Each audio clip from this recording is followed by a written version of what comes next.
Salam damai Tuhan kita Yesus Kristus selalu menyertai kita. Semoga hari ini kita semua dalam keadaan sehat dan bahagia.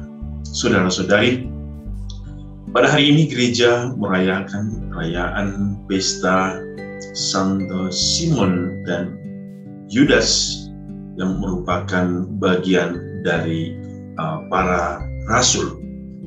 Dan tentu ini menjadi suatu perayaan yang penting bagi iman kita, sebab melalui dasar para rasul kita boleh memperoleh kesaksian-kesaksian hidup Allah yang dilihat sendiri oleh para rasul. Hari ini kita akan mendengarkan firman Tuhan yang akan kita renungkan dari Injil Lukas bab 6 ayat 12-19. Mari kita semua diundang untuk mendengarkan firman Tuhan. Inilah Injil suci menurut Lukas. Pada waktu itu, pergilah Yesus ke bukit untuk berdoa, dan semalam-malaman ia berdoa kepada Allah. Ketika hari siang, ia memanggil murid-muridnya kepadanya, lalu memilih dari antara mereka 12 orang yang disebutnya rasul.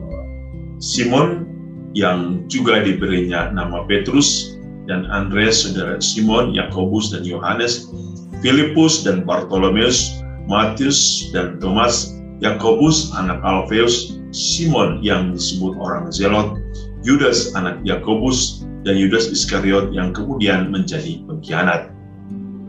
Lalu ia turun dengan mereka dan berhenti pada suatu tempat yang datar. Di situ berkumpul sejumlah besar dari murid-muridnya, dan banyak orang lain yang datang dari seluruh Yudea, dan dari Yerusalem, dan dari daerah pantai Tirus dan Sidon. Mereka datang untuk mendengarkan dia dan untuk disembuhkan dari penyakit mereka.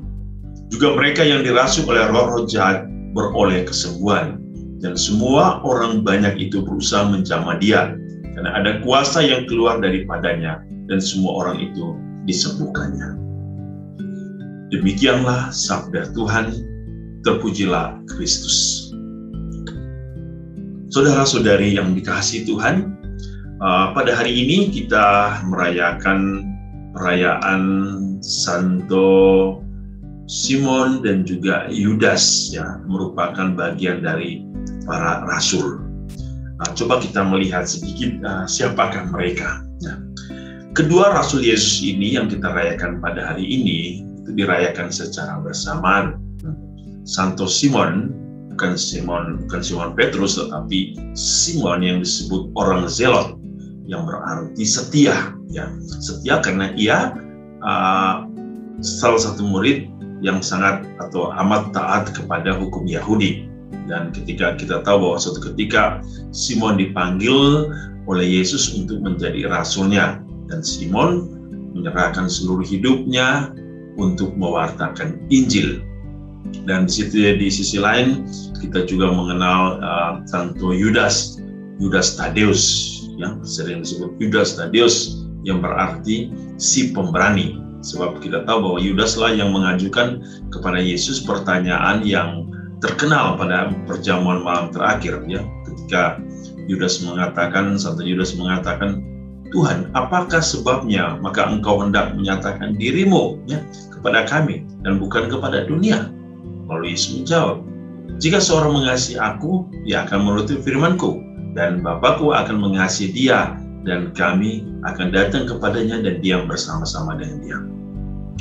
Dan kita tahu Santo Yudas Tadeus dikenal sebagai santo pelindung untuk perkara-perkara yang sulit atau hampir tidak ada harapan, ya.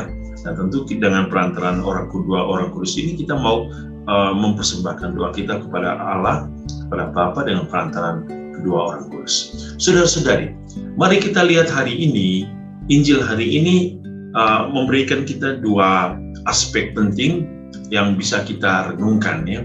Kita lihat pada bagian pertama dari Injil hari ini, itu di mana Yesus berdoa lalu memilih para murid untuk menjadi bagian dari 12 rasul. Yang kedua, pada paragraf berikut itu mereka turun dan mewartakan. Jadi pada posisi pertama mereka di atas bukit, lalu yang kedua mereka turun untuk mewartakan. Apa yang terjadi di situ?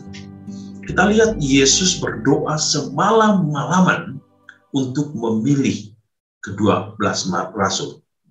Di sini kita diingatkan, kita diberikan suatu pelajaran bagi Yesus, ya, bahwa ketika kita ingin membuat suatu keputusan yang sangat luar biasa, sangat berat, atau kita ingin mengambil keputusan yang penting bagi hidup kita, jangan pernah mengandalkan diri sendiri. Tetapi biarkanlah Allah hadir. Biarkanlah kita membiarkan Allah untuk bersama kita dalam mencari solusi yang tepat, mencari jawaban yang tepat terhadap setiap keputusan-keputusan penting kita. Dan tentu salah satu caranya adalah dengan berdoa. Berdoa kepada Bapa supaya memberikan kita anugerah dan rahmat-Nya, terang Roh Kudus-Nya agar kita mampu membuat satu keputusan-keputusan yang terbaik, teristimewa keputusan-keputusan penting dalam hidup kita. Kalau Yesus saja berdoa supaya bisa mengambil keputusan yang penting dalam hidup para murid, mengapa kita tidak? Ya, mengapa kita tidak? Doa adalah satu kekuatan, itu relasi antara kita dengan Allah. Kita membutuhkan kekuatan dari Allah. Kita membutuhkan pemikiran-pemikiran dari Allah. Kita membutuhkan rencana-rencana yang indah dari Allah.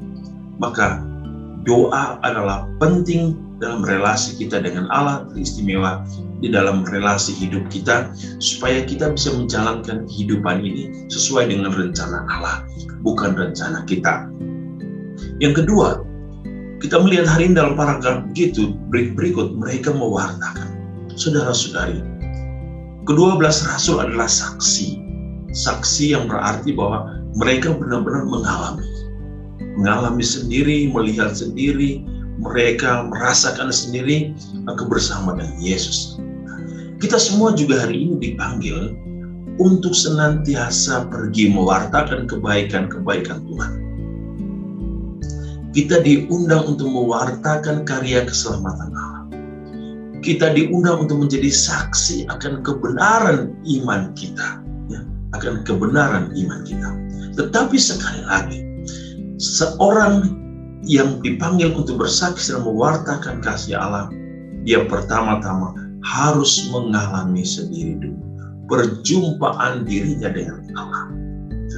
Ia harus senantiasa mengalami siapakah Tuhan di dalam hidupnya, bagaimana Tuhan di dalam hidupnya. Baru ia bisa mewartakan, baru ia bisa pergi untuk berjumpa dengan orang banyak dan memberikan kesaksian imannya akan Yesus sesuai dengan pengalaman perjumpaannya sendiri. Oleh karena itu, penting pengalaman perjumpaan antara diri kita dengan Allah. Penting untuk mengalami sendiri dan merasa sendiri siapakah Tuhan itu. Kita harus punya pengetahuan siapakah Tuhan supaya kita bisa mewartakan, supaya kita bisa menyampaikan kabar sukacita Allah bagi sesama. Saudara-saudari, hari ini ada 2 poin yang bisa kita renungkan, dan semoga 2 poin ini bisa memberikan kita makna dari arti iman kita. Semoga doa dan saksi, doa dan hidup iman kita harus benar-benar wujud di dalam ziarah iman kita.